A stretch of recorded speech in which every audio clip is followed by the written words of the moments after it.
It's all about the big rallies. It's about a big place, big rally. Energy, exactly. Clarity in your closing argument, forcefulness. Speaking of that, the boss, Queen Bee, Lil Jon, the real Slim Shady. The Harris Walz campaign is one stacked soundtrack right now. And Beyonce, as we now know, is expected to do her cowboy campaign Carter thing with Harris at an event in Houston tomorrow. We're going to stay on that conversation of Texas, shall we? She is the latest and one of the biggest stars yet to hit the campaign trail in support of the Democratic ticket.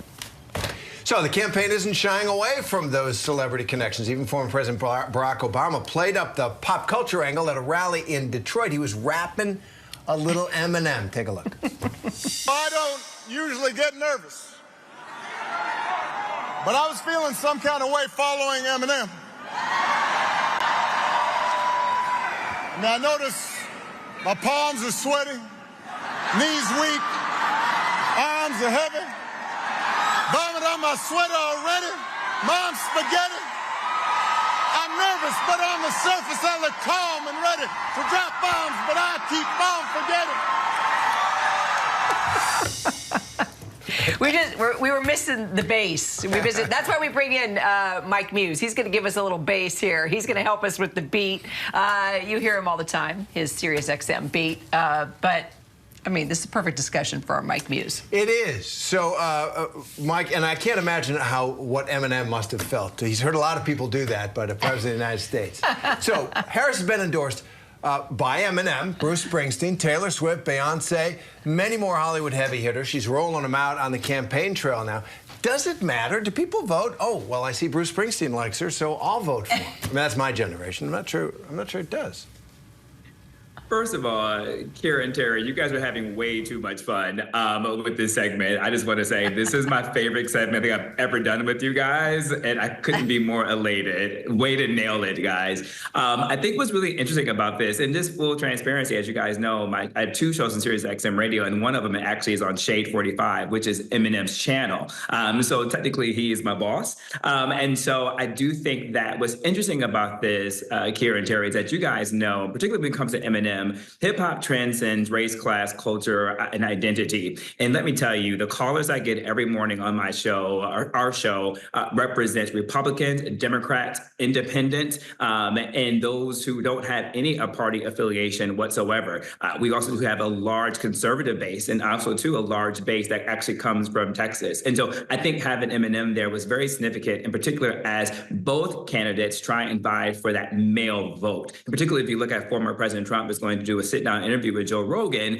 Interesting enough, Joe Rogan and Eminem do have, if you look at a Venn diagram, they do have an overlapping fan base that really could attract either Republicans or Democrats. And so I think that was interesting. When it comes to celebrity endorsements, in particular, if you look at Beyonce, Beyonce tends to come out during, if she chooses to come out, she always comes out during the GOTV dynamic, and it's right in the closing days and the final stretch of the campaign. The significance of that is it's not necessarily to persuade individuals to come to one side or another, but you bring out these big guns of celebrity in order to bring awareness that it is time to vote. In particular, in Texas, it's early voting. So when you bring out these big celebrities, you get the local news that is there, both print and in television and in radio, and you get them to talk about it, and then it reminds their viewers, their listeners, their readers that it's time to vote. So it's more about getting them to the polls, and I think having Beyonce is a strong close for that. In particular, down ballot with Colin Allred.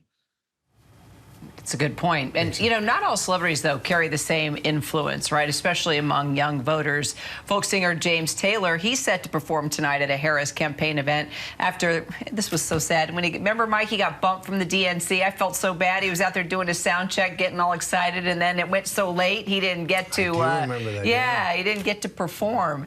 But, you know, we were talking so much about Beyonce, and of course, she's hot right now. But James Taylor, I mean, he's an icon in the music world. I mean, how do you compare someone like that to a Beyonce? And really, does it just come down to what you just said? Whoever you love, you think about it, you get out and vote.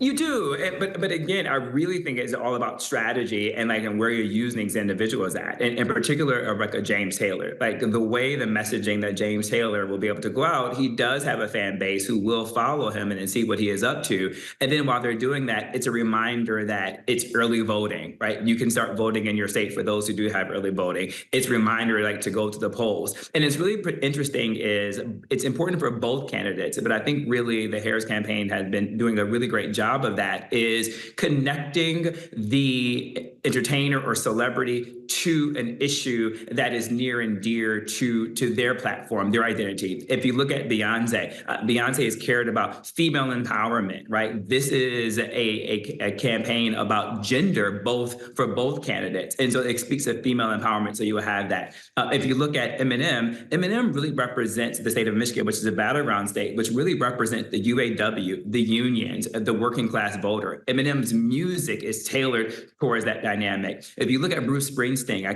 I always think about how he did his endorsements in this diner in New Jersey, right? You think about that blue collar worker who we all have experiences at the diner. And so it's all about the messaging and the narrative in order to highlight and amplify what is going to be your closing messages for both sides. I found it really interesting that former President Trump is going to Madison Square Garden, which is a blue state. But what he's going to do, Kira and Terry, he's going to draw incredible media attention as he goes to his close. So it's not so much as it is about the state that they're in, as much so as about how do you grab the headlines either the same day, in the moment, and the next day, in particular on social media. That also too helps with your earned media, right? That is completely great exposure for your closing arguments heading into the final days of the campaign.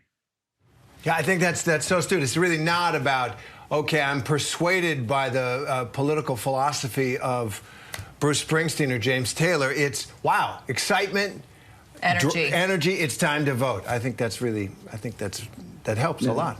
And Terry, you nailed it. I think we have to look at this from a non-traditional campaign. Former President Trump is a non-traditional candidate, and it works. That's why he has strong support for his voters. And you look at Vice President Harris. She's only been a candidate for over 2 months. That's always raised $1 billion. So we are both looking at two candidates that are unconventional, who are running unconventional campaigns. For sure. Well made. By the way, headline, Eminem is Mike's boss. How cool is that? Tell him that we say hello. He's one of my favorites. Thank you so much. Thanks, Mike. Thanks, Mike. Hello. Take care, guys.